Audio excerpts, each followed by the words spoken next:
વડોદરા મહાનગરપાલિકાની વડી કચેરી ખાતે આજે મળેલી સામાન્ય સભામાં ભારતીય જનતા પાર્ટીના ઇલેક્શન વોર્ડ નંબર 16ના કોર્પોરેટરની સ્નેહલબેન પટેલ પાણીની સમસ્યા મુદ્દે રજૂઆત કરવા માંગતા હતા, પરંતુ તેઓ રજૂઆત કરે તે પહેલા જ મેયર ફ્લોર પરથી જતા રહ્યા હતા અને ડેપ્યુટી મેયર દ્વારા સભા આગળ ચલાવવામાં આવી હતી। ત્યારે થોડો સમય વીત્યા બાદ તેઓ સભાગૃહમાંથી બળાપો ઠાલવી બહાર આવી ગયા હતા। સ્નેહલ પટેલે જણાવ્યું હતું કે મારા વિસ્તારની મહિલાઓ પાણી માટે તરસી રહી છે।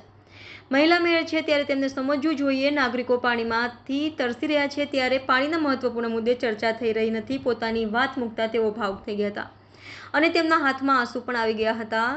એક તબક્કે તેમણે આડકતરી રીતે આક્ષેપ પણ કર્યો હતો કે પાણી મુદ્દે રજૂઆત થવાની છે તે વાતની જાણકારી મળતા જ મેયર નીકળી ગયા હતા। Snehal Patel corporator election ward number 16 Bharatiya Janata party Vadodara મહાનગરપાલિકાના કોર્પોરેટર છે। આજે 6 મહિના વીત્યા પછી બી આ જગ્યા જ્યાં આપણે ઊભા છીએ ત્યાં 12 બાળકો અને 2 ટીચરો બોટમાં ડૂબી જવાના કારણે મૃત્યુ પામ્યા હતા।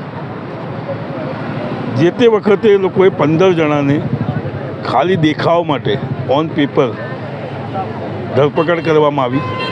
ઇલેક્શન હતું લોકસભાનું, એટલે જે દિવસ લોકસભાનું ઇલેક્શન પત્યું 7મી તારીખે અને 8મી તારીખે 4 જણાને હાઈકોર્ટે જામીન પર છોડી મૂક્યા અને બાકીના 11 જણાને 9 તારીખે વડોદરા સેશન કોર્ટે છોડી મૂક્યા।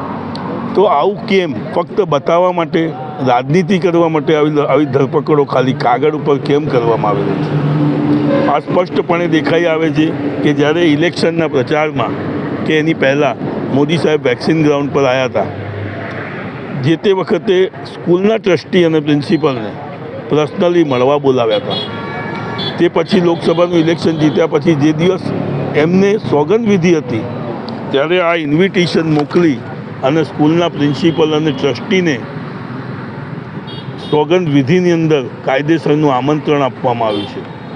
આ દિલ્હીમાં બાપ બેટા બેય, બેટો પ્રિન્સિપલ છે, બાપ ટ્રસ્ટી છે, બેયના મોદી સાહેબ સાથે આ દેખાઈ આવે છે, આપની સામે છે।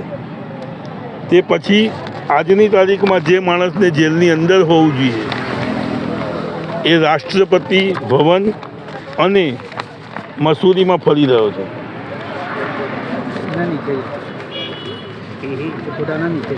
મસૂરીમાં ફરી રહ્યા છે। એટલે હું આપના માધ્યમથી આજે જણાવવા માગું છું કે આ સરકાર પોતે જો આવા લોકોને છાવરતી હોય તો આ એકબીજાને કેવી રીતે પકડશે? આ તો બધા એકના એક જ છે।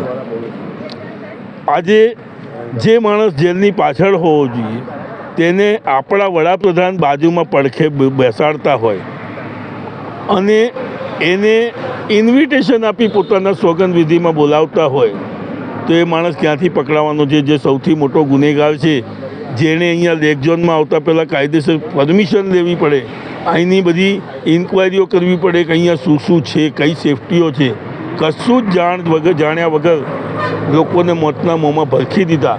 પહેલાં એ માણસને અંદર જેલમાં કરો। આજે તમે તો 15 જણાને પકડી અને છોડી મૂક્યા। આ બધી રાજનીતિઓ બંધ કરો।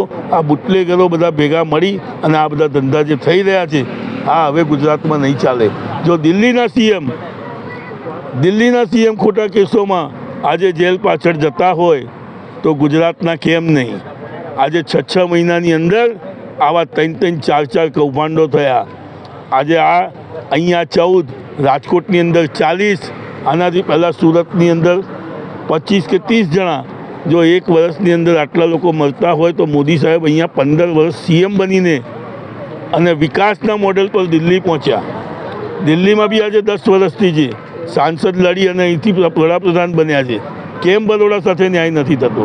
કેમ વડોદરામાં કોઈ પણ જાતનો સહકાર નથી મળતો? હું આપના માધ્યમથી કહેવા માગું છું કે જો આ 15 દિવસની અંદર આ લોકોને ન્યાય નહીં મળે તો આમ આદમી પાર્ટી ગાંધી ચિંધે ધરણા પર બેસશે અથવા અમાનત ઉપવાસ પર બેસશે। દિવસે 6 મહિના થઈ ગયા। 6 મહિના પછી તથ્ય અને સત્ય બહાર આવી રહ્યા છે કે જે આરોપીઓના જામીન હાઈકોર્ટમાંથી થવા જોઈએ અહીંથી સીધા જામીન થયા છે।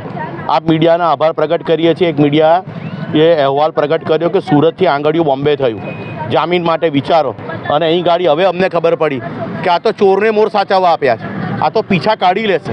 જે મુખ્ય આરોપી છે, જે સ્કૂલ જેના વાલીઓએ બાળકોને સોંપ્યા હતા ને પહેલા દિવસે એ નવટંકી બાદ પોલીસ નહીં તો બી ત્યાં આગળ કામ કરીને આવ્યો છે ફિલ્મ સિટીની અંદર. એ જ કલાકાર રડીને કહેતો હતો એ બાળકો અમારા હતા, સ્કૂલના બાળકો હતા, અમે લડીશું, ફરિયાદ કરીશું. ફરિયાદી તો ભાઈ બન્યો નહીં, કોઈ જગ્યાએ એણે વાલીને કે કોઈને મદદ નથી કરી. અને એ બાળકોને અહીં 300 રૂપિયા કમિશન માટે અહીં લાવીને હોમી દીધા. એને સજા કરવાની જગ્યાએ મારા માનનીય આદરણીય વડાપ્રધાન એને આમંત્રિત કરે છે શપથ.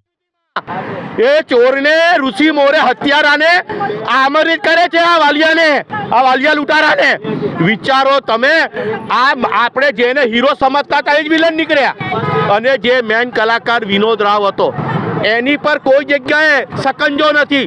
પણ અમને ન્યાય પ્રણાલી પર ભરોસો છે, કોર્ટ ઉપર ભરોસો છે. 26 તારીખે જે અર્બન સમિતિમાં રિપોર્ટ સબમિટ થશે એની પર સૌની અપેક્ષા છે. પણ આ જે દિવસે આ જે સિસ્ટમ કે જે વાર્ષિક 3 લાખ રૂપિયા ભાડું, વાર્ષિક એટલે મહિને 30,000 ભાડું, જ્યાં મહિનાના કરોડો રૂપિયા કમાતા હતા, આ બાળકોના બલી ના લેવાયા હોત તો આ પીપી ધોરણે દરેક જગ્યાએ પીપી ધોરણે કરોડોના કૌભાંડ થાય છે. અને આવું જ એનો હિસ્સો એક રાજકોટ આપ જોયો. અહીં બાળકોને શુદ્ધ પાણી તો આપી નથી શકતા, અહીં બાળકોને ડૂબાડીને માર્યા, બહેનોને ડૂબાડીને મારી, પાણી પીવડાવીને.